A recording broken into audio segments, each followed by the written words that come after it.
प्रभारी राजनांदगांव में हूँ और मैं बहुत सौभाग्यशाली हूँ कि मुझे राजनांदगांव में सेवा करने का अवसर मिल रहा है, क्योंकि मैं सेंट्रल गवर्नमेंट की एम्प्लॉई हूँ। और आपके अगर आप लोग आप चाहे बहू बोलो चाहे मेरा ससुराल खैरागढ़ है और बहू तो बेटी जैसे ही होती है, तो आपके दामाद साहब भी यहाँ बैठे हुए हैं, ये हमारे पतिदेव जी, तो ये भी टीआई है। और तो हम दोनों का जो है कि चूँकि दोनों पुलिस विभाग में है, इसलिए एक दूसरे को समझते हुए लड़ते झगड़ते दिन निकल रहे हैं। और आप लोगों को मैं बोलना चाहूँगी कि मैं बहुत ही एक सुदूर गांव की लड़की हूँ और केवल पढ़ाई के बल पे मैं यहाँ तक पहुँची हूँ। और मैं छोटे छोटे बच्चों से ये कहना चाहूँगी कि बच्चे, पहचान छोटी ही सही अपनी होनी चाहिए, पहचान छोटी ही सही अपनी होनी चाहिए। और मैं सब बच्चों को बोलना चाहूँगी कि आज एक बहुत शुभ अवसर है। आज हम दाऊ मंद्रा जी के सम्मान के लिए यहाँ एकत्रित हुए हैं और सबसे सौभाग्य की बात यह है कि उनका भी जन्म 1 अप्रैल 1911 को हुआ था और मेरा भी आज जन्मदिन है। तो आप सभी का प्यार आशीर्वाद मुझे चाहिए। और मैंने ये पंडवानी अयोध्या में जब रामलला जी का प्राण प्रतिष्ठा चल रहा था उस समय मैंने प्रस्तुत किया और साथ ही मुझे अनेक मंचों पर इसके लिए सम्मान मिला। और मैं अटल बिहारी वाजपेयी जी के सामने, जब वो तत्कालीन प्रधानमंत्री थे और मेरी उम्र थी जब मैंने 9 वर्ष की उम्र से तीजन दीदी से पंडवानी सीखना शुरू किया और मैं जवाहर नवोदय विद्यालय की स्टूडेंट रहते हुए मैंने उनसे पंडवानी सीखी। और माननीय जो हमारे प्रधानमंत्री अटल बिहारी वाजपेयी जी से एनसीसी में रहते हुए दिल्ली में उनसे मिलने का मौका मिला। मैं एनसीसी सी सर्टिफिकेट भी हूँ, 12th में मेरा गोल्ड मेडल रहा है। मैं पढ़ाई भी आप लोग के आशीर्वाद से अच्छी थी और अपने बैच की भी मैं गोल्ड मेडलिस्ट रही हुई हूँ। तो इस तरह मेरा जीवन सफल रहा है। और चूँकि जो पंडवानी है एक बहुत ही कठिन विधा है और आप ये मान के चलिए कि मैंने लगभग 10 साल तक पंडवानी नहीं गाया। एक दिन तेजन दीदी की तबीयत बहुत खराब हो गई, अचानक मेरे को सूचना मिली, मैं यूनिफॉर्म में उनसे मिलने चली गई। दीदी ने मेरा हाथ पकड़ के बोला, बेटी मैं कुछ नहीं जाना, मोले नहीं पता थे कर पावे कि नहीं कर पावे, लेकिन तोला करे पर लगी काबे के ड्यूटी वाली है। और मैं चाहता हूँ ओ हम तमुरा मोर हाथ में रख के बोली, बेटा अब तोला आगे बढ़ाना है मोर पंडवानी ला। तो इतना बड़े विश्व विख्यात पंडवानी गायिका की मैं शिष्या है और भूल चुकला मोर से क्षमा कर दूँ। और मैं पूरा कोशिश करत हूँ, आज मैं करत हूँ द्रौपदी चीरहरण। द्रौपदी चीरहरण एक ऐसे प्रसंग है जेकर कारण ही महाभारत की उत्पत्ति होती।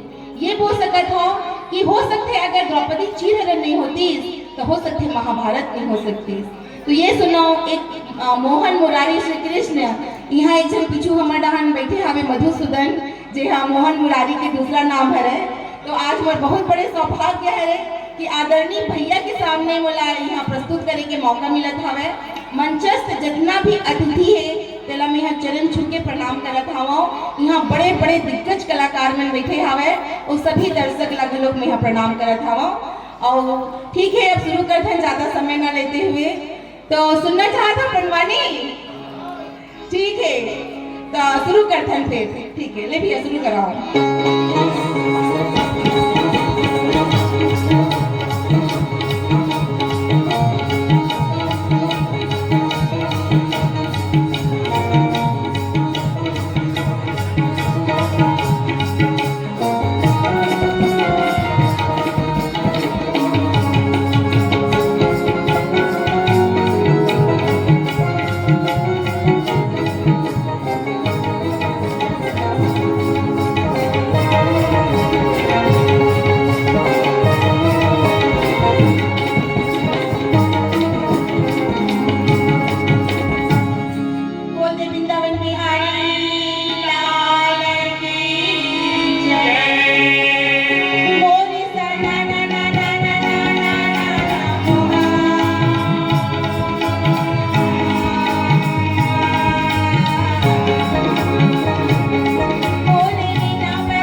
मामा सौखी आके बोले भांजा तेरा हो का गए जब लेते हैं रासू अगले आए हवस ना तीहा ठीक से खावत हस ना पियत हस तेरा हो का गए तब केदारी दुर्योधन बड़े दुखी मन से बोले का बताओ मामा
एक एक बोली मोर छाती में तीर कस चुभे है मैं तेरा को बताऊं मारे गुस्सा के दुर्योधन की आंखें लाल लाल होने लगी सबने बोले भांजा इतनी बात बताई इतना चिंता करत हस का अरे मामा सबनी के रहत ने काय के चिंता पड़े हवे तोला दुर्योधन बोले अच्छा ते का कर सकत हस मोर पर भांजा मैं वो कर सकत हूँ तुझे सोचे नहीं है ऐसे का मामा हाँ बच्चा ऐसे बिल्कुल अच्छा ये बता मुझे क्या करे पर लगी ज्यादा कुछ नहीं करना है दुर्योधन वो पांचों पांडव और द्रौपदी लते हैं कैसनो करके यहाँ बुला ले फिर देख और कमाल ला दुर्योधन बोले अच्छा वो पांचों पांडव द्रौपदी ले बुलाना इतना आसान हवे का बिल्कुल नहीं है लेकिन एक काम ला कर सकते ये काम ला केवल विदुर का कर सकते और विदुर का कहा धृतराष्ट्र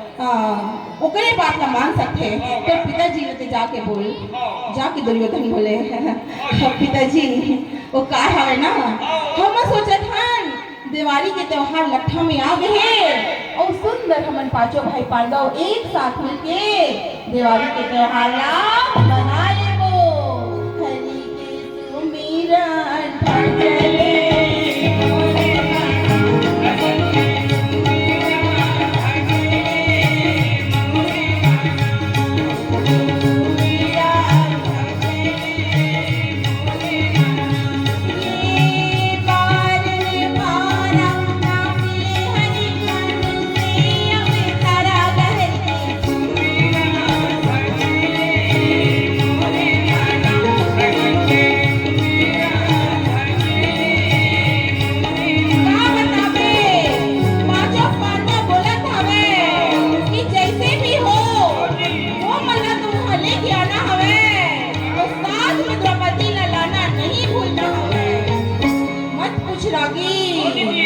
धृतराष्ट्र अगर बात को सुन के धक से करते बोले बेटा दुर्योधन ते का बोला था बेटा ओ मन अपन जगह खुश हवे बेटा और हमन अपन जगह खुश हवे ओ मला बुलाए की कोनो जरूरत नहीं है दुर्योधन बोले पिताजी अगर ते नहीं बुलावे ना तो मोर पास बुलाए के ताकत हवे दुर्योधन के बात ला सुन के धृतराष्ट्र जी धक से करते कुछ बोल नहीं पाए जाके बोलते विदुर जा भाई ते जैसे बोला थे मोर बेटा हते हजा ओ पांचों पांडव और बहू ला बुला के ले आ एक गोती विदुर हा का करे रागी ओ सब जानत हवे कि जरूर एकर पीछे एकर कोई गोंदा से चाल हवे लेकिन कुछ बोल नहीं पात हवे का करे विदुर का कहा दूध बन के चुपचाप चले जाते तब चंचल चलेगा हो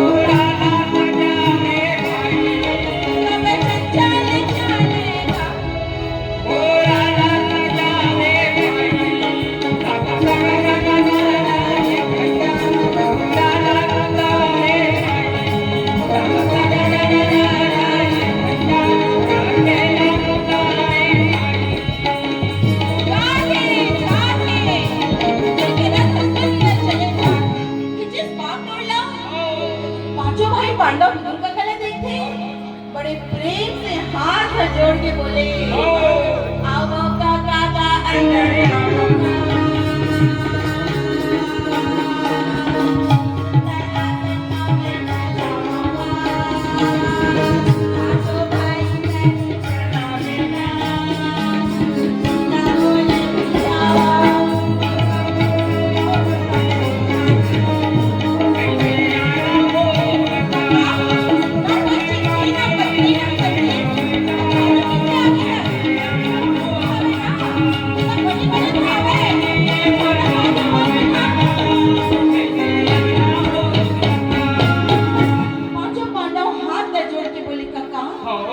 अचानक आगमन के आगमन कैसे हो गए थे?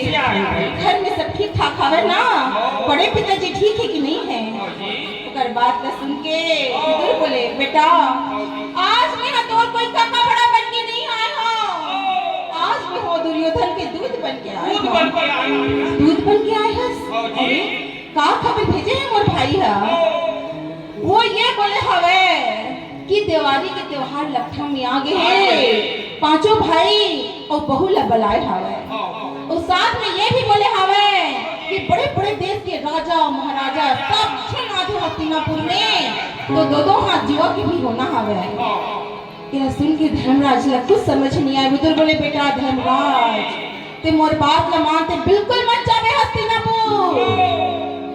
धर्मराज बोले, काका जब कोई राजा एक दूसरा राजा ला कोई आमंत्रण पत्र देखे तो किसे नहीं चाहूँ मैं? हाँ वो भी मोर छोटे भाई हरे, अगर मैं नहीं चाहूँ तो हो सकते हो बुरा लग जाही, हो सकते मोर बड़े पिताजी ला बुरा लग जाही, मैं कैसे करा?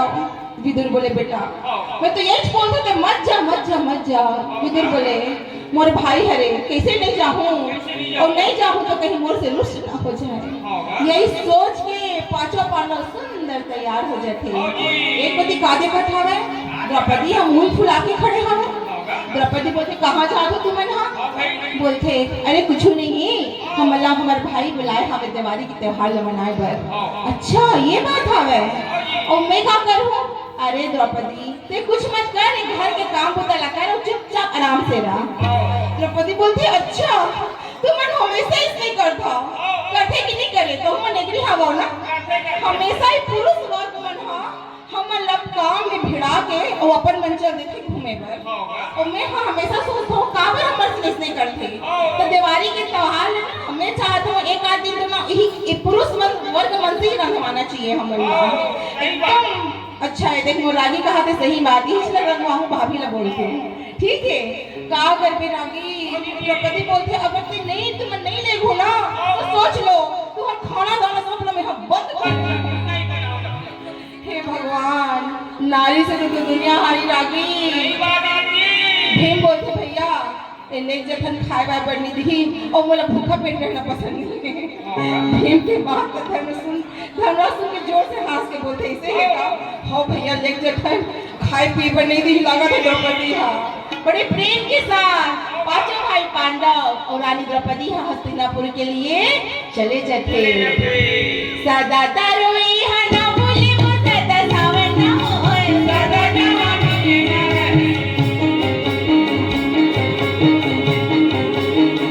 सदा तरोई हना बोले वो सदा सावन ना होए, सदा जवानी सदा चली न कोई, सदा जवानी सदा चली न कोई, सदा जवानी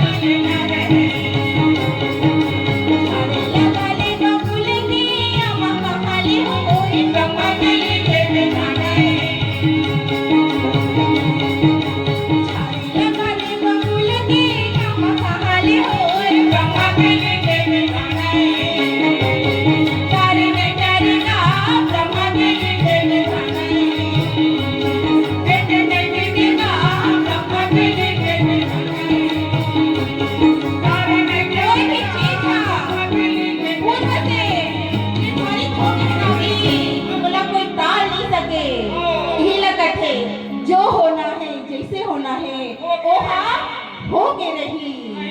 सुंदर रद्दा राइला जात है जंगल पहाड़ी लजात।